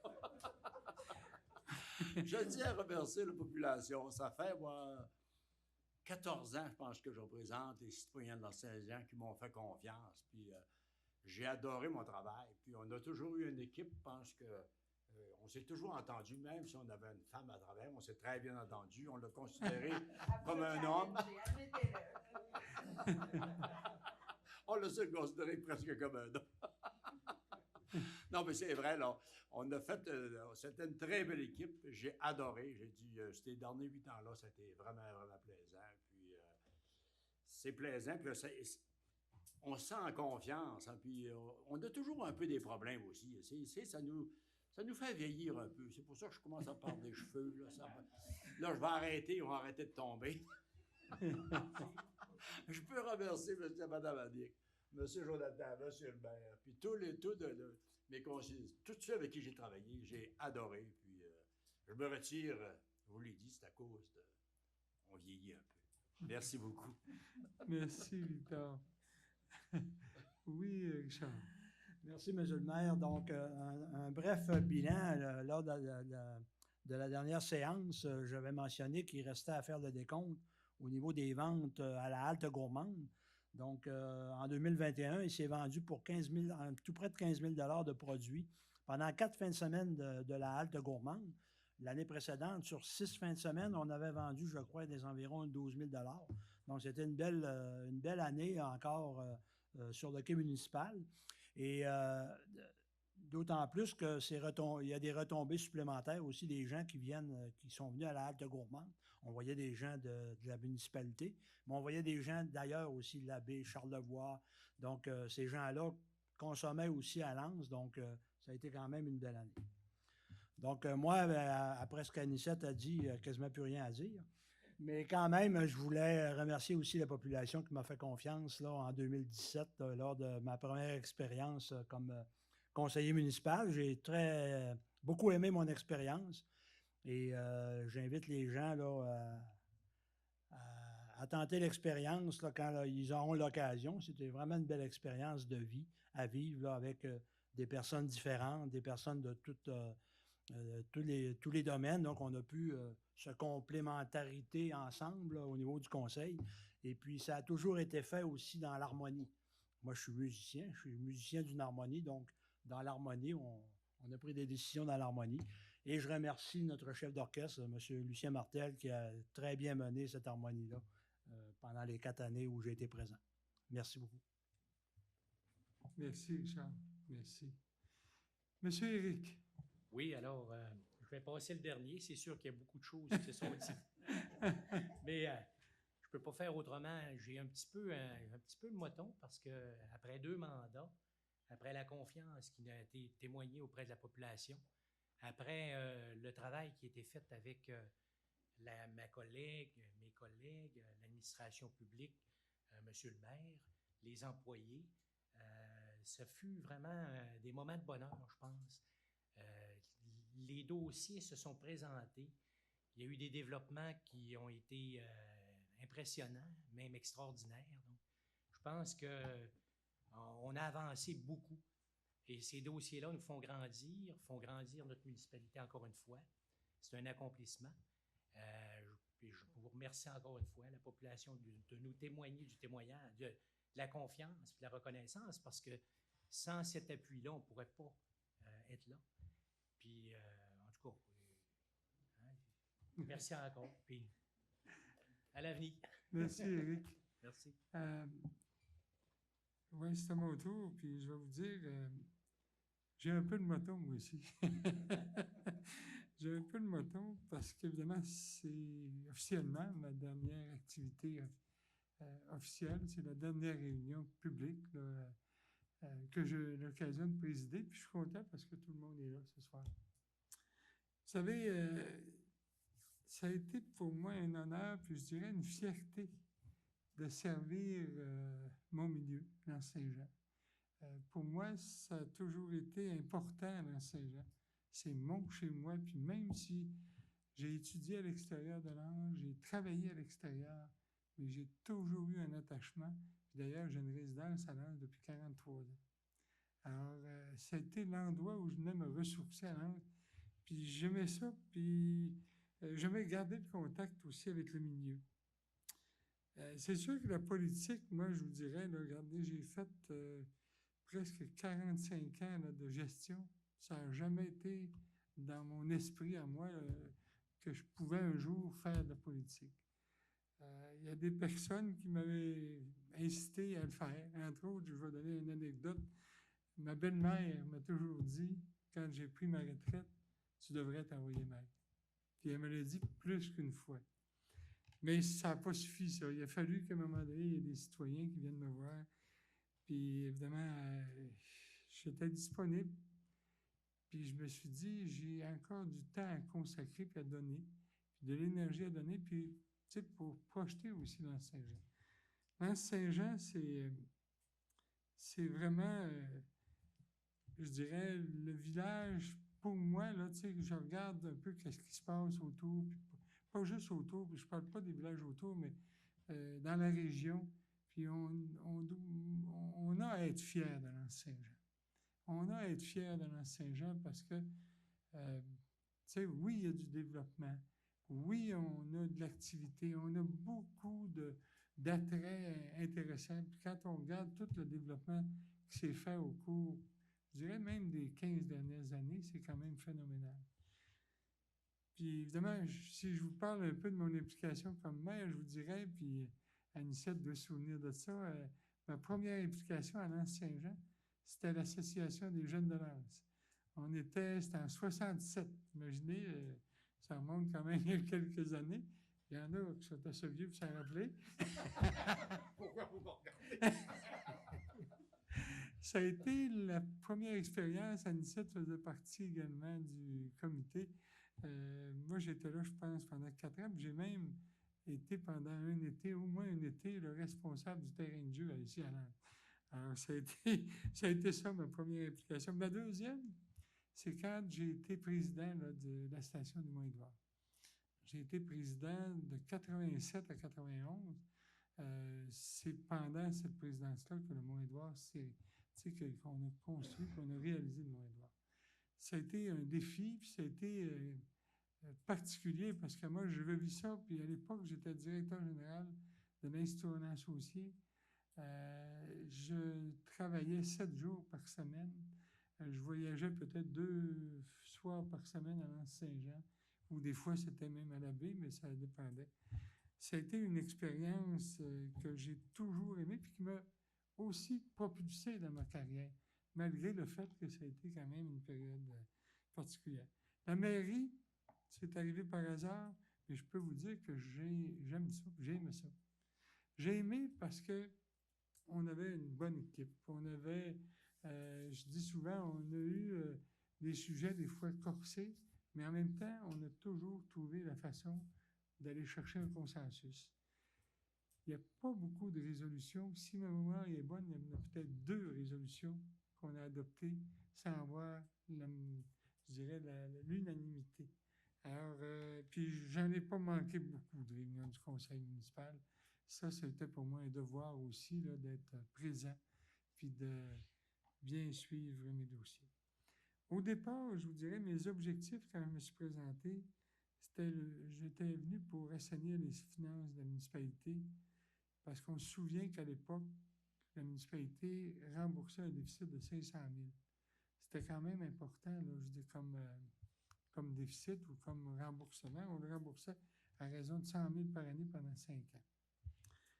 Aujourd'hui, au 31 décembre 2020, je peux vous dire qu'on a un surplus non affecté ou un surplus accumulé de près de 300 000 $. C'est quand même intéressant, puis quand même fier aussi.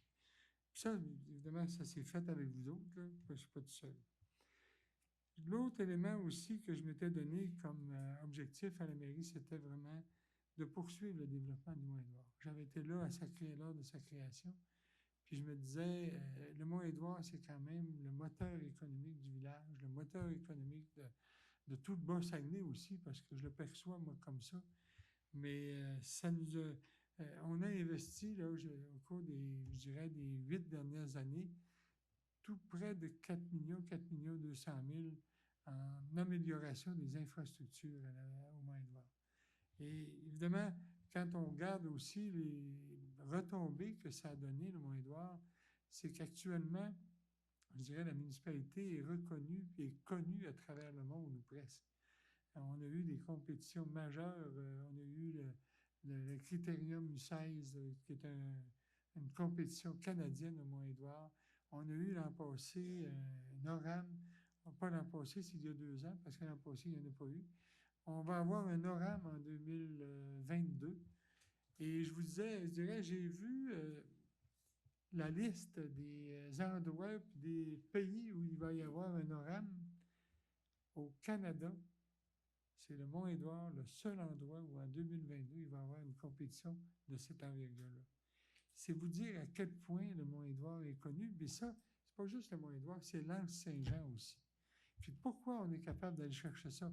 Oui, on s'est donné des moyens. On s'est donné une piste FIS, une piste homologuée pour pouvoir tenir des compétitions d'envergure. On a développé la haute route. On a, je pense, développé des créneaux vraiment là, d'importance qui font en sorte qu'on va chercher des gens de partout à travers le Canada, même des États-Unis. Vous savez, les camps d'entraînement qui viennent là, au début de l'année, puis à la fin de la saison de ski, ça vient du Québec, bien sûr, de l'Ontario. Avant la COVID, on en avait des États-Unis. On pense être en mesure d'aller rechercher nos clients des États-Unis, mais c'était quand même un coup de maître d'aller chercher cette clientèle-là et de faire rayonner chez Saint-Jean.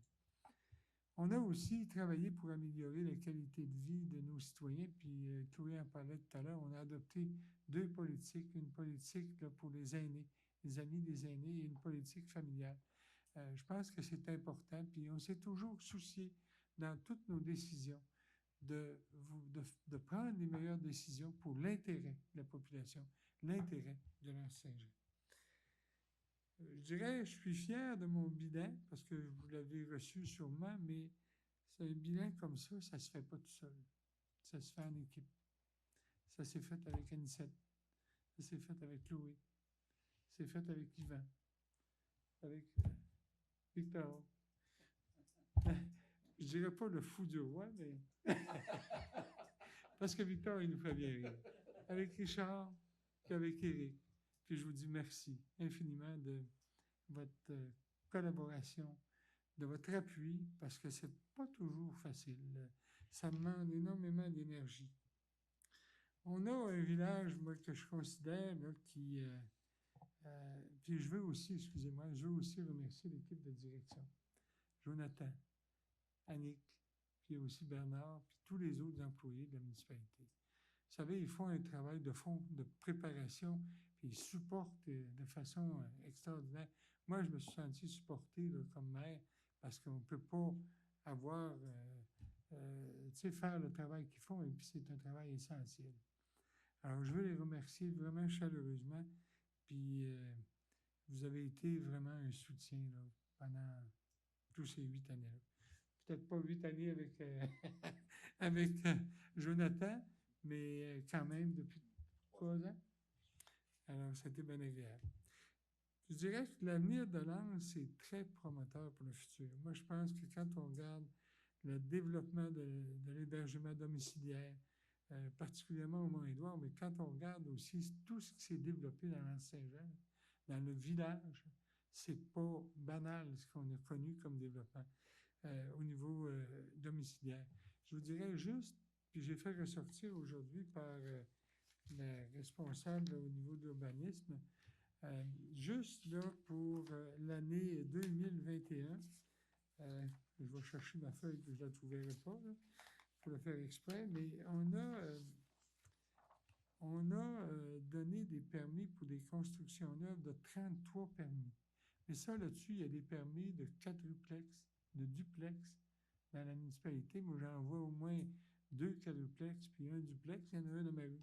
Fait que ça pour dire qu'on est près de 40 unités d'hébergement cette année, là. On parle d'une valeur de 8 millions. Une valeur fondée, une valeur qui est évaluée là, à ce moment-ci. Une évaluation qui va être donnée par la MRC, d'après moi, ça va être beaucoup plus que ça. On a actuellement, là, évidemment, je vous donnerai toute la liste, mais 215 permis qui ont été donnés pour près de 10 millions de permis, incluant la construction domiciliaire, puis aussi toutes les rénovations, tout le reste. Alors, il y a il y a un avenir certain, puis il y a une demande qui est encore là. C'est pour ça, d'ailleurs, qu'on a des projets de promoteurs.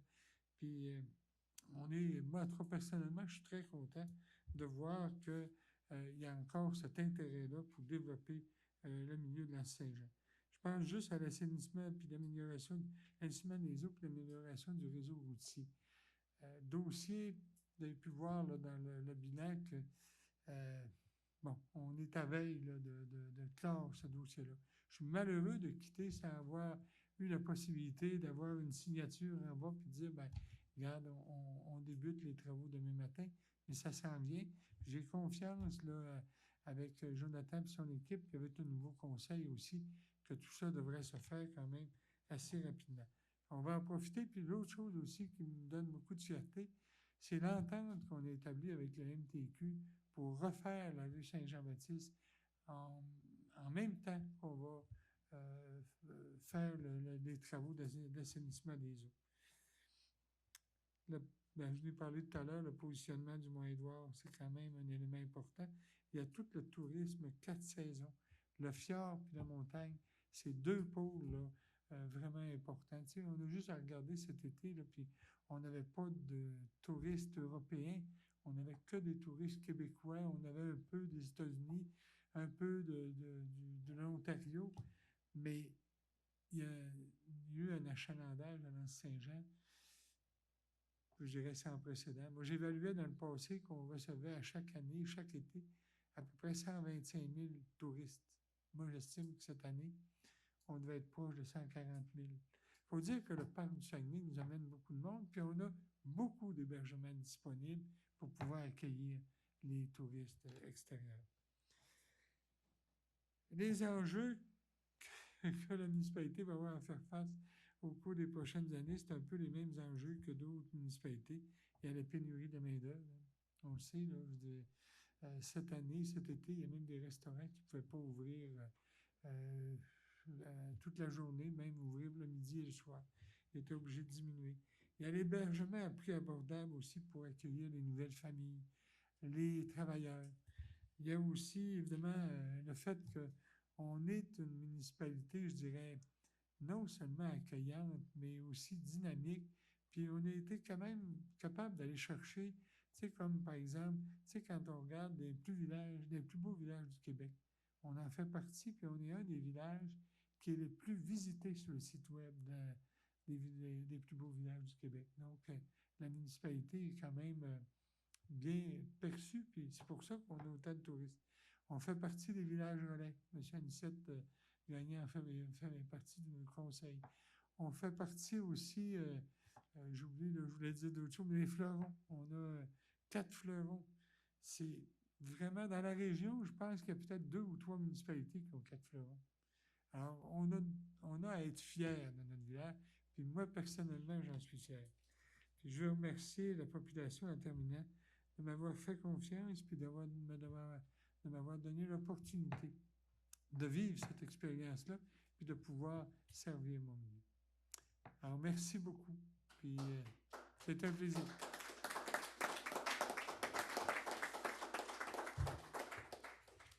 Merci. On est rendu à la période des questions du public. Je m'excuse si j'ai été un peu long, là, mais c'est ma dernière, hein, vous me le permettez?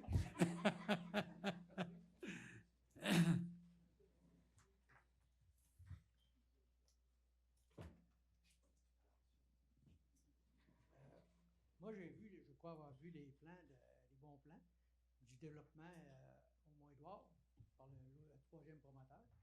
J'ai vu qu'ils utilisaient le 2e stationnement. Si vous vendez le stationnement, je ne sais pas où les gens vont se stationner. Parce que déjà, les fins de semaine, là, quand il y a des motoneigistes l'hiver, cette année, on en a moins eu. Il y a des skieurs qu'on augmente l'achalandage. Donc, les gens vont se stationner. Ils vont se stationner sur Chez-Lac, chez Valence. Avez-vous pensé à ça? Bien, on y a pensé. C'est sûr que, évidemment, tout ne se fera pas là, dans la même année. Là. C'est pour ça, d'ailleurs, qu'on donne aussi, pour le stationnement, là, le numéro 3, qu'on ne donne pas non plus je dirais, de permis à long terme, parce qu'on sait qu'à un moment donné, ces stationnements-là vont devoir être récupérés pour pouvoir recevoir la clientèle. Oui, il va y avoir d'autres enjeux au niveau du stationnement, mais comme je mentionne, ça va être pris en considération, j'espère, par le nouveau conseil. Mais moi, en ce qui me concerne, c'était comme ça que je le voyais. Là. Dans un avenir rapproché, c'est sûr que c'est le secteur qui va être développé. Mais ça avait déjà été discuté, ça, bien avant, avec d'autres promoteurs, puis quand on s'était donné un plan d'ensemble d'utiliser une partie des stationnements. Et je vous dirais, une des raisons pour lesquelles on fait ça aussi, c'est que le traitement c'est-à-dire le réseau de traitement des eaux usées ou l'usine de traitement des eaux usées va demander quand même des investissements de la municipalité. Donc, c'est pour ça qu'on va avoir des terrains aussi où on les rend disponibles pour pouvoir récupérer des montants d'argent pour être capable de mettre en place cette usine de traitement-là. Moi, je vais vous dire, là, si on ne fait pas d'usine de traitement des eaux usées, il ne peut pas avoir de développement au Mont-Édouard au niveau domiciliaire. Donc, c'est incontournable de faire cette usine de traitement des eaux usées.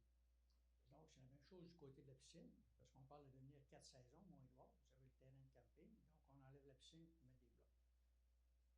Oui. Ben, on n'enlève pas la piscine, je m'excuse. Donc, la piscine, ça fait partie du deal. Elle doit demeurer disponible. Oui. Elle doit demeurer là. Maintenant, la vente se fait à un promoteur inconnu encore à date. Pourquoi les autres promoteurs qui ont déjà travaillé depuis 30 ans sur le domaine qui n'ont pas l'opportunité peut-être d'acquérir ces terrains-là aussi? Bien, parce qu'on a eu un promoteur qui est venu nous voir, qui nous a présenté un projet qu'on trouvait intéressant, puis la municipalité peut transiger de gré à gré. Pour le moment, on n'a pas établi encore le prix de vente des terrains. D'ailleurs, c'est pour ça qu'on a fait appel ce soir, on a pris une décision d'avoir recours à un bureau d'évaluateur ou un évaluateur pour pouvoir évaluer les terrains et les vendre à la juste valeur. Donc, on n'est pas allé en appel d'offres parce qu'on avait un promoteur sérieux qui est venu nous voir. Très bien. Merci. D'autres questions?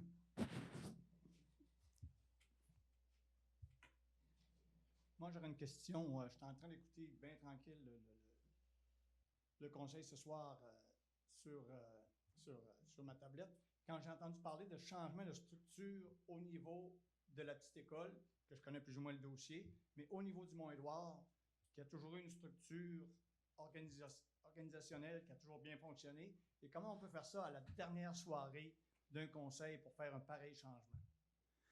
Bien, écoutez, on ne change pas grand-chose. Au contraire, non, je pense qu'il faut prendre le temps de réfléchir, là.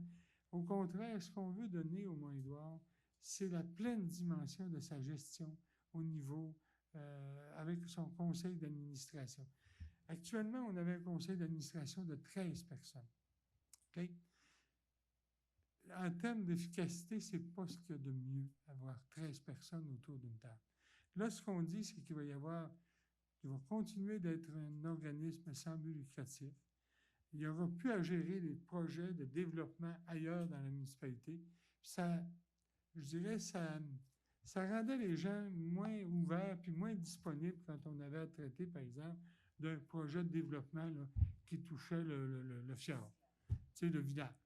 Alors, c'est pour ça qu'on a fait ça. C'est pas pour enlever, c'est pour donner plus de pouvoir, le pouvoir de gérer une infrastructure qui est celui du Mont-Édouard. Ce qu'on a fait, ce qu'on a rajouté, puis ça, c'est tout à fait raisonnable, c'est qu'on dit, quand il va y avoir des investissements de plus de 100 000 $, on va demander à un membre de l'organisation municipale, ça peut être le directeur général, ça peut être une autre personne, d'accompagner le Mont-Édouard pour justement lui permettre de prendre les bonnes décisions. Vous savez, le Mont-Édouard, là, il est obligé de suivre les mêmes règles que la municipalité.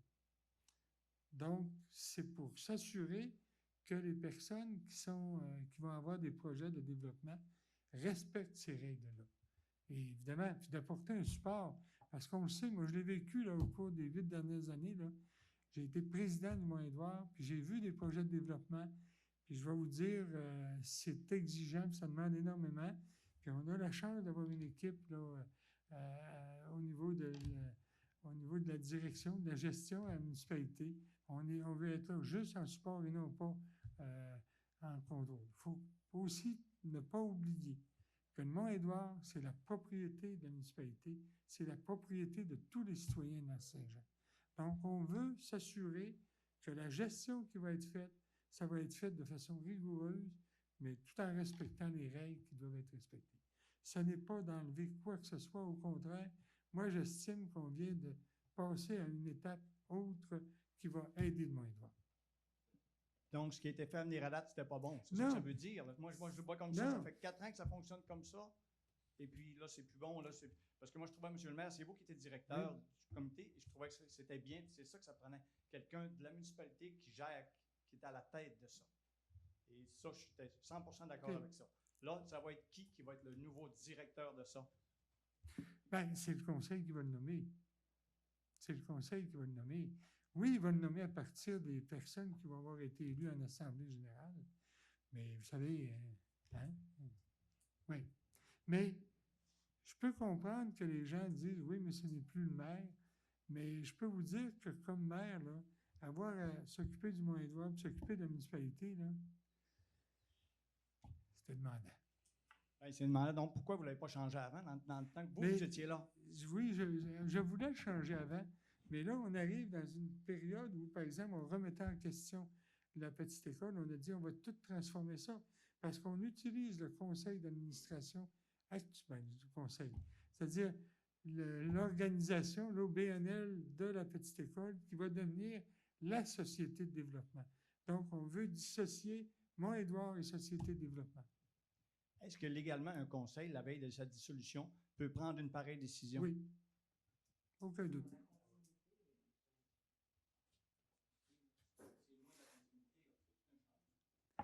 Mais je pense qu'il faut Ça prendre fait le quand même temps longtemps de qu'on le y réfléchir, réfléchit. puis venez nous voir, on va vous l'expliquer. Clairement. Venez Puis, voir. je tiens à mentionner que la restructuration n'implique pas que ce qui était fait avant et comment c'était avant était mal. C'est plus une restructuration, habituellement, on le fait pour l'amélioration du fonctionnement. Et là, on trouvait qu'il y avait effectivement des lacunes et qu'il y avait un gros poids qui était mis sur ce conseil d'administration-là, qui était la société de développement, qui portait le nom de la société de développement. Donc, en la ramenant à la station du Mont-Édouard, les gens qui vont s'impliquer pour la station du Mont-Édouard. Alors, il y a... Oui, tout à fait. Puis merci d'en faire partie. Merci, puis on espère que vous allez continuer aussi. On a encore un conseil d'administration à monter de 9 personnes. Là. D'autres questions?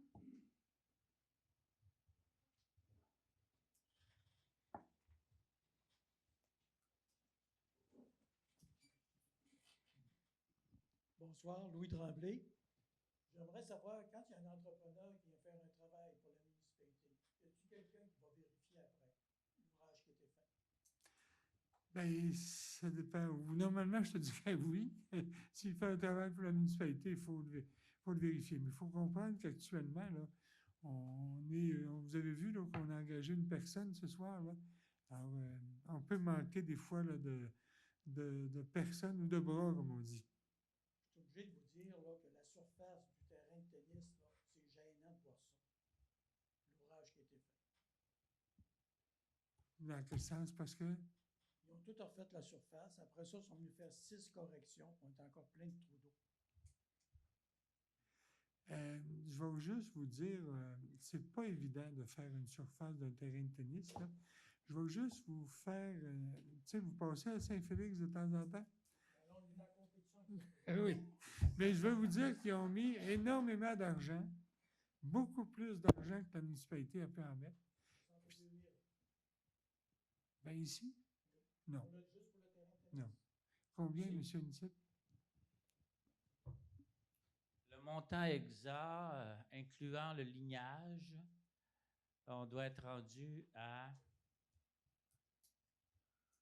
48 000. Et, Hey. mais je vais vous corriger, monsieur. Okay? On a ajouté une couche d'asphalte. Malheureusement, il a dû reprendre son travail. Il a fait du rapiessage. Et à 6 endroits, oui, j'ai suivi ça de très, très près. Et il y a beaucoup de trous d'eau qui ont été corrigés. Okay? Beaucoup de trous d'eau qui ont été corrigés. Il en reste un à corriger. Alors, parce qu'auparavant, il se ramassait, je sais, je joue au tennis. Okay? Alors, tout comme vous jouez au pickleball.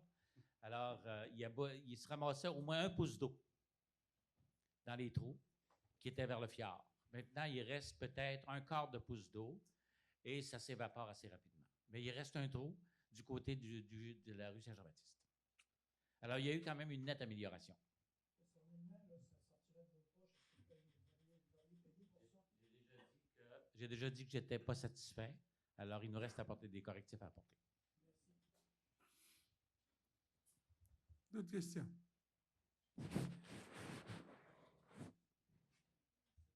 Oui, bonjour, Donald Vallière. Si vous faire une constatation pour le camping au Mont-Édouard, je pense que ça a été occupé, mais tout le monde en VR à côté du camping. Puis je pense que la location, ça n'a pas apporté les tables de pique-nique qu'on a mis là. C'est votre commentaire. C'était mon commentaire, mais je ne sais pas pourquoi on a mis tant d'argent. On a mis la pelouse, des tables de pique-nique. Il n'y a pas de monde. Ben, écoutez, plein d'occupations pour l'été.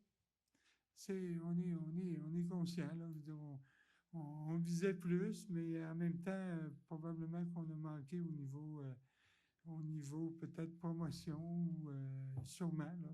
Alors, c'est pour ça que je vous dis qu'on donne un mandat d'une année à la fois pour justement être capable de voir l'évolution, les besoins de la station, puis de corriger aux besoins. Cet hiver, on va avoir encore les coups de boxe comme on a eu l'an dernier. Ça a été quand même un bon placement, puis ça a donné des bons résultats. Et je pense que cette année, avec le fait que la COVID, on va avoir peut-être des ouvertures en termes de possibilités d'avoir une clientèle avec des services un peu plus adéquats par rapport à l'an passé. Ben, moi, je pense que ça va être une bonne saison, là, ce qui s'en vient. Puis, c'est pour tiens, le commentaire pour la piscine.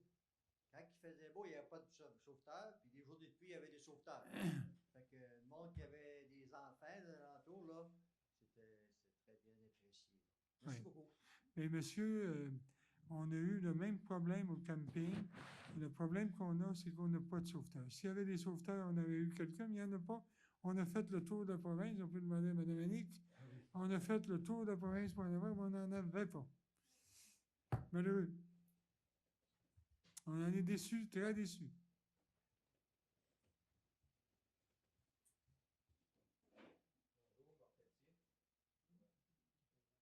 Oui, vas-y.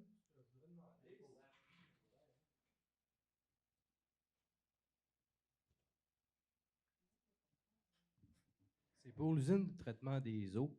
Ça va être pour les 3 promoteurs. Est-ce que tous les bâtiments, mettons, exemple, Vébron jusqu'en haut, vont se collecter dessus? Oui, ça fait partie du projet parce qu'on sait que là, déjà bâti, appelons ça comme ça, là, toutes les résidences. Bon, il y a des résidences qui sont récentes, d'autres qui sont qui ont quand même une vingtaine d'années et plus. Mais le plan, le projet fait en sorte on prévoit éventuellement brancher toutes les résidences, que ce soit le Vébron, même aussi de Valence, tout le déjà bâti va être branché éventuellement. OK. Exemple, moi, je me bâtis cette année. Et puis, je viens de me poser une fosse septique. C'est qu'on fait avec ça?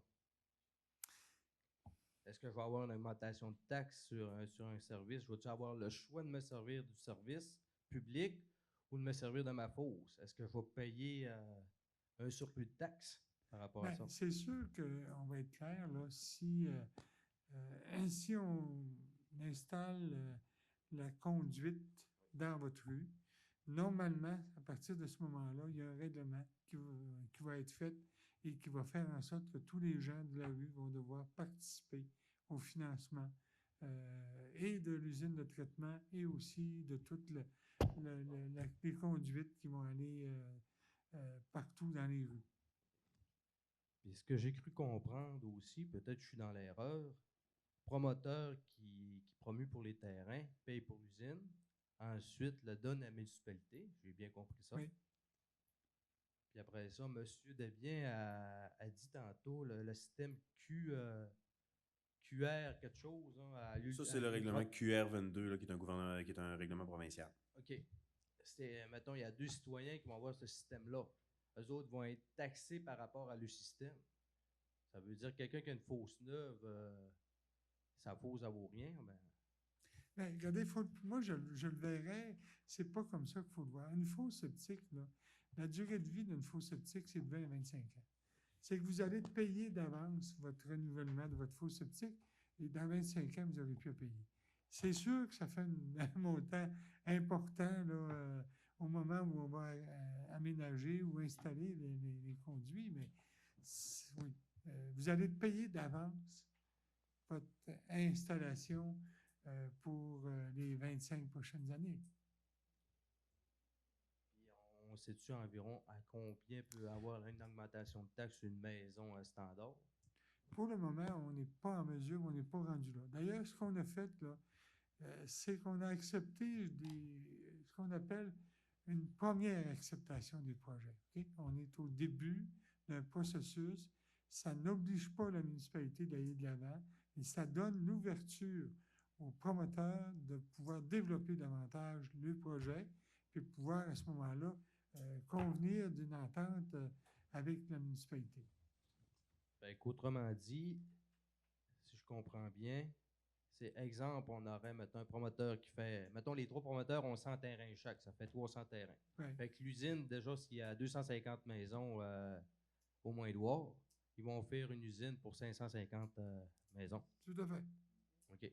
Puis si, exemple, on ne voudrait pas faire partie de l'usine, il n'y aurait rien que le promoteur n'aurait rien qu'à faire une usine pour 300 maisons. Oui. Mais,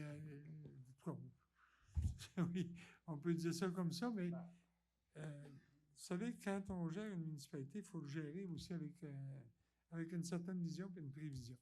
Fait que c'est sûr que quand on installe un système comme celui-là, ben, il faut penser qu'à un moment donné, il y a déjà des endroits, il y a déjà des résidents, il y a déjà des du bâti là, pour lesquels il y a des problèmes au niveau traitement sanitaire, au niveau environnement. Donc, c'est pour ça aussi qu'on veut avoir un projet d'ensemble pour être capable de régler tous les problèmes disponibles sur place. Ça répond à mes questions, merci. Merci.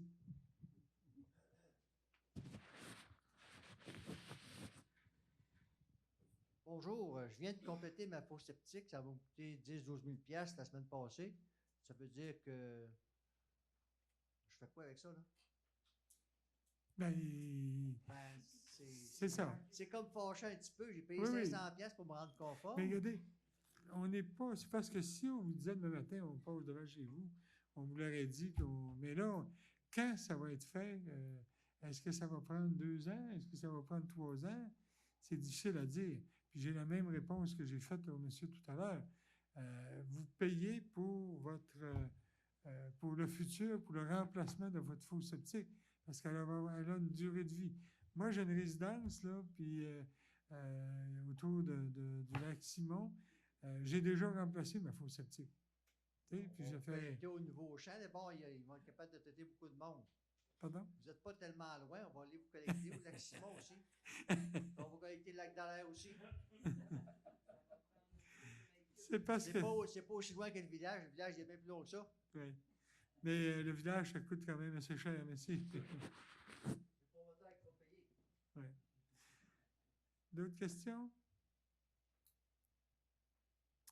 On a, puis je vais terminer là-dessus, demain soir, on va avoir une rencontre d'information.